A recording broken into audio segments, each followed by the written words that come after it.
entertaining talking sports.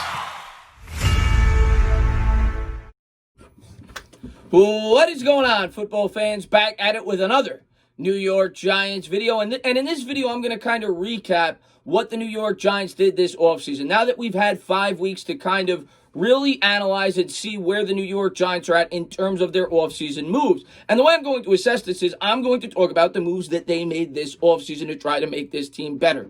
I looked at this year when the New York Giants brought in Joe Judge, they brought in a completely new coaching staff, that it was a new regime. And I looked at it as a completely new rebuild. And again, I continue to say I thought they struggled coming out of the gate due to all these circumstances. The pandemic, the fact that you were implementing completely new schemes on both sides of the ball. Yeah, people say that everybody had to deal with the pandemic, but to my knowledge, not many teams had to deal with a completely new offense and defense and new head coach in the same offseason. There were only 5 or 6 teams that had a completely new head coach. I think there were 9 teams combined that had a completely new offensive coordinator. I'm not sure how many had a completely new defensive coordinator, but if you combine it all, I would guess there was maybe 1 or 2 teams that had the same exact situation that the New York Giants had. Couple that with bad luck. Our second-round pick, Xavier McKinney, went down with an injury. He will not be back till mid-season, and DeAndre Baker got thrown in jail. Something that nobody could have predicted. But I kind of wanted to talk about what the New York Giants did this offseason and talk about why I have hope, or at least some semblance of hope, that the New York Giants know what they're doing and they're headed in the right direction. And some may credit Dave Gettleman and some may credit Joe Judge. And I think both are fair. Everybody has their own opinion. And regardless, if they move on from Gettleman and Joe Judge is still responsible for making some of the moves, and this coaching staff maybe are more responsible for why these players are exceeding expectations, I still think the New York Giants are headed in the right direction. And at the end of the day, that's all I care about. I don't care who gets the credit. I care if this team wins football games. Yes, I'm a guy who promotes stability. I'm a guy who promotes giving fair opportunities to younger players and younger coaches on this roster. And I'm a guy that's not willing to jump off a ledge off an 0-5 start in which we played more experienced football teams in games that I didn't expect us to win in a season in which I thought that we would be a much better football team as this season progressed. And I think we're starting to see that over the last 2 weeks. Now, the New York Giants got to get the monkey off their back this week against the Washington football team. We have to get a win. Daniel Jones in his career so far, and Daniel Jones may not be the guy. I continue to say that, but I'm going to give him the full season to fully assess him. But in his career, he's struggled so far. If we're being completely honest with ourselves, I thought he struggled coming out of the gate. He's 3-14 as a starting quarterback, and 2 of those wins came against Washington. The other win came against Tampa Bay, a game in which we shouldn't have won. They missed 3 field goals. Daniel Jones did play well in that game, but we need to start winning football games to learn how to win. We're a young team, inexperienced, and we don't know how to win football games. And this week is a prime candidate to get a W, and maybe that springboards us to a couple of wins that maybe you didn't expect if you were a New York Giants fan, because I do think this team is playing better on paper. But what I wanted to do was jump into what the New York Giants did this offseason and kind of reassess it and really look at how the team has played based off the moves that they've brought in. And I'm going to start with free agency, and then we'll get into the draft. Let's start with free agency. The New York Giants, for the first time since Dave Gettleman's been the GM, have had cap space. You know, people criticized their free agency moves, and some of it was definitely justified. The Nate Solder move, even though it was needed, and he was the best available left tackle, didn't work out. It was a horrible move. The Alec Ogletree trade was a bad move. He definitely made some bad moves early on in his career, but he didn't have a lot of cap space to work with. This year, he finally had a little bit of cap space. And Joe Judge came out to the roster, and I do think that it was a collaborative effort. A lot of the guys that they brought in had ties to either Joe Judge or guys on Joe Judge's coaching staff. Whether you look at a guy like Nate Ebner, whether you look at a guy like Blake Martinez, Kyler Fackrell, they both played for Patrick Graham while at Green Bay. I think that it was a collaborative effort with the coaching staff and Dave Gettleman for the free agents that they brought in. But we're going to look at the free agency period. And one thing that I continuously said that I loved and I wanted the New York Giants to do this entire offseason when it came to free agency was not to go hog wild like John Mara said. I didn't want them to sign 5 or 6 year deals, tying them up in salary cap for the next 5 years, similar to what they did in 2017, and they didn't do that. But when you look at the players that the New York Giants brought in, and you look at the way that this defense is performing, yes, we're 0-5. Yes, we're starving for a win. Yes, we're not playing that good. But the defense is much better. And a major reason for that is either A, because of Patrick Graham, or B, because of the players that they brought in, or C, probably a bit of both. And that's what great teams do. They find players that they're able to scheme and improve. Well, Blake Martinez is a much improved player this year. And one player that a lot of people looked at, myself included, that we wanted in free agency was Corey Littleton. Corey Littleton was known to be a very good coverage linebacker. Well, so far this year, Corey Littleton on his new team has a PFF grade of 33, and he has 18 combined tackles. Blake Martinez has doubled that with 36 combined tackles with a grade of 81. And I don't just look at the analytics, but overall, it is undeniable. If you look at the numbers, Blake Martinez has been leaps and bounds better than Corey Littleton, and the Giants got him for a fraction of the cost on only a 3-year deal.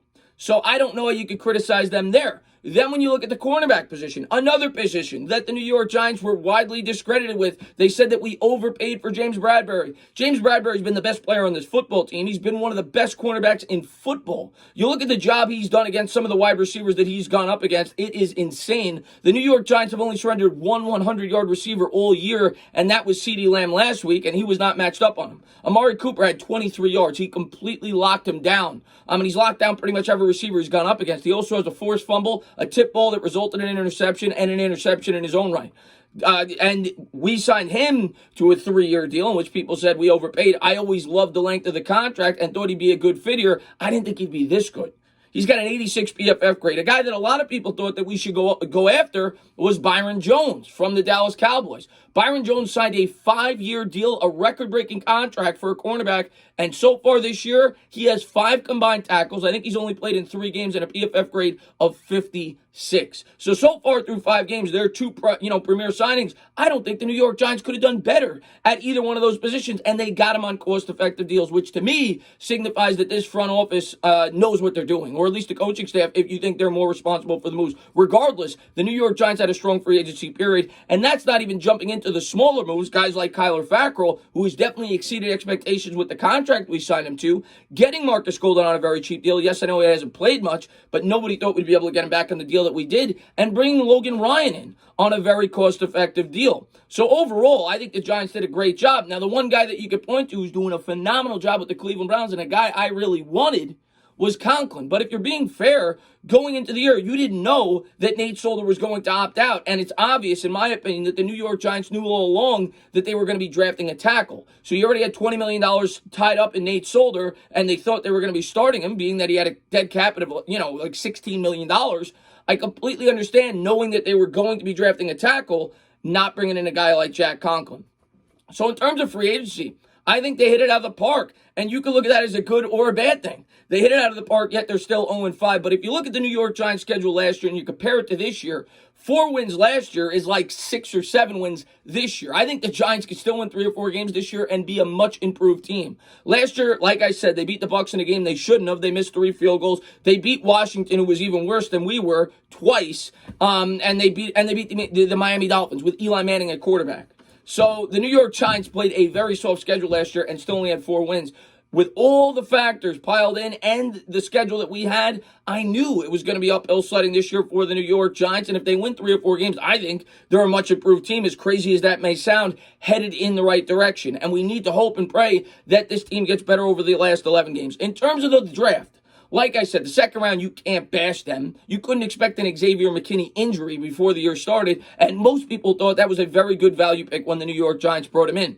In terms of the number 4 overall pick, in terms of wins and losses for this year, they were going tackle no matter what. And if they weren't, well, the guy that most of you guys wanted, Isaiah Simmons, has been benched with Arizona. And he's, I think he's like the worst graded linebacker in all of football. We all saw him got burnt against Mostert. And some of you guys may say, well, why didn't we draft Mekhi Becton? So far this year, Mekhi Becton has looked to be the best left tackle prospect through 5 games. And it is still way too early to assess these tackles. But would that have really helped in the win-loss department? Yeah, it would have probably helped Daniel Jones' blindside protection, being that he's played better so far. But what's the Jets' record? The Jets are 0-5. Maybe you want to argue the Giants have 1 win instead of 0. I don't think so. I think they're still a winless team regardless of who the left tackle is. I think he might have struggled here, being that it was a completely new scheme for the entire offensive line, the quarterback and the offense, and everybody's learning it together. I think that is a major reason for Andrew Thomas's struggles. I still think tackle was the right pick. I still think Andrew Thomas is going to be a very good left tackle. That's my honest opinion. Maybe I'll be wrong. In terms of the rest of the draft, like I always said, after the draft, what I loved about the draft is the New York Giants Giants recognized they had a team that was not a win-now football team. They had a team that had a very tough schedule, and they drafted for the future. They didn't draft for the immediate present. Now, sure, could they have drafted a wide receiver? Absolutely. But the New York Giants had so many holes in this boat that you could only fill so many. And the New York Giants elected to try to fill up that defense, which was the worst defense in all of football last year, and you've seen that pay dividends, and they elected to try to fix that offensive line. Two of those players have really yet to play. The other, Andrew Thomas, is struggling 5 games into his career, but I think they'll get progressively better as the season goes along. We have to realize that this team was not going to be fixed in one offseason with all the holes that we had, and expect them to target the things that you think they missed on, whether that's an edge rusher or wide receiver next year's draft class. The Giants had a lot of holes. They tried to sew up that offensive line, and it takes a few years to sew it up. We'll start to slowly see them integrate guys like Shane Lemieux and Matt Barrett into the starting lineup, and I think we'll start to see Andrew Thomas get progressively better. Darnay Holmes is a guy with a lot of upside, but he was a guy that was probably drafted for the future, and you're starting to see him play better. He had a really good game last week. He had a pass breakup. They're starting to blitz him more. He's starting to play better for the New York Giants. Shane Lemieux was a guy that, and Matt Parrott were guys that were going to help for the future. And who knows with guys like Cam Brown. You can't assess this draft class yet. It was the type of draft class that you can't assess for at least 2 or 3 years. I think the New York Giants made the right decision there. And I think when you look at the big picture, the New York Giants actually had a strong offseason. Now, Daniel Jones, I can't tell you if he's the answer. And I know that's the biggest question on New York Giants fans' minds. We're going to have to wait and see how that plays out. And hopefully he gets better over the course of the year. I still think that's the best way to go if he could prove he's worthy of getting a 3rd year with the New York Giants, so you could fill in the other holes that everybody's complaining about, the wide receiver, the edge rusher, the second cornerback.